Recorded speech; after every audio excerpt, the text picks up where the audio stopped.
নমস্কার বন্ধু, আমার চ্যানেলে সকলকে জানাচ্ছি স্বাগতম। আশা করি সবাই ভালো আছেন এবং আমিও ভালো আছি। আজকে হচ্ছে রবিবার। শুনু আজকে টিউশন যায়নি, ও এখন ঘুমাচ্ছে না, উঠে পড়েছে, এমনি জেগে শুয়ে আছে। ওর শরীরটা ভালো নেই, একটুখানি ঠান্ডা মতন ওকে লেগে গেছে, আর গলাটাও হালকা হালকা ব্যথা হচ্ছে।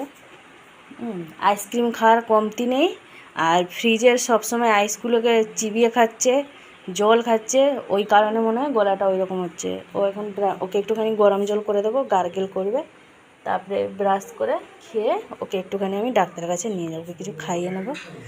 আর আজকে কি কি রান্না হবে সেটা চলুন আপনাদের সাথে একবার দেখিয়ে নিই।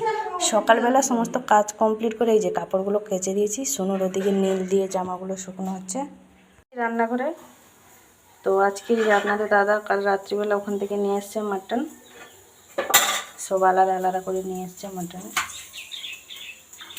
আর এই যে এইটা নিয়ে এসছে আমার জন্য ইলিশ মাছ, আমি যেহেতু মাটন খাইনি ওই জন্য। এতগুলো মাছ রান্না হবে না, জাস্ট 2-4 পিস মতন রান্না হবে, বাকিটা রেখে দেওয়া হবে। আর এদিকে আছে মাটনের পাগুলো, মা একটুখানি সিটি মেরে নিচ্ছে, নাহলে আবার রান্নার সময় সেদ্ধ হবে না, অনেকটাই লেট হবে।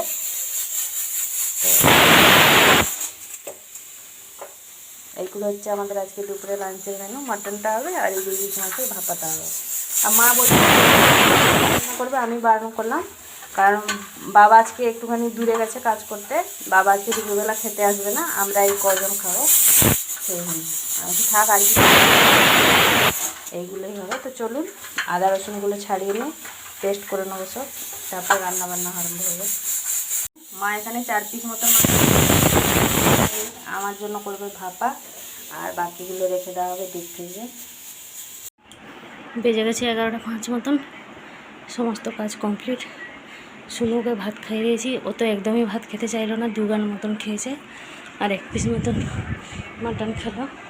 বলছে আমাকে ভালো লাগছে না, আমি কিছু খাবো না, শরীরটা বলছে আমার দুর্বল দুর্বল লাগছে।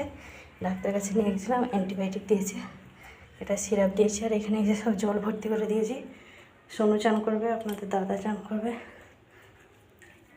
আর আজকে পুরো কলতলাটা একদম সব তুলে পাপোশগুলো ব্লিচিং দিয়ে ভালোভাবে পরিষ্কার করে নিয়েছিলাম। এই যে রান্না বাসনগুলো এখানে সব মেজে সব রেখে দিয়েছি, আর গুছিয়ে কিছু করিনি। এই যে সোনুর জন্য নিয়েছিলাম মাটন, একদমই খাইনি, 1 পিস মতন খেয়েছে। এখানে এই যে মাটনটা পুরো আজকে একদম কষা কষা হয়েছে। এই যে এদিকে আছে ইলিশ মাছের ভাপা, এগুলো হচ্ছে দুপুরে লাঞ্চের মেনু। আর সোনুকে জিজ্ঞেস করলাম, হচ্ছে তাহলে তোর কী খেতে ইচ্ছা আছে বল আমাকে, না আমি চাউমিন খাবো, ভাত খেতে ভালো লাগছে না। কাপড়গুলো এখনও তুলতে যাইনি, একটুখানি বসে আছি, হাঁপিয়ে গেছি একদম। 10-15 মিনিট বসি, তারপরে গিয়ে কাপড়গুলো সব তুলে নিয়ে আসবো, নাহলে সব জ্বলে যাবে।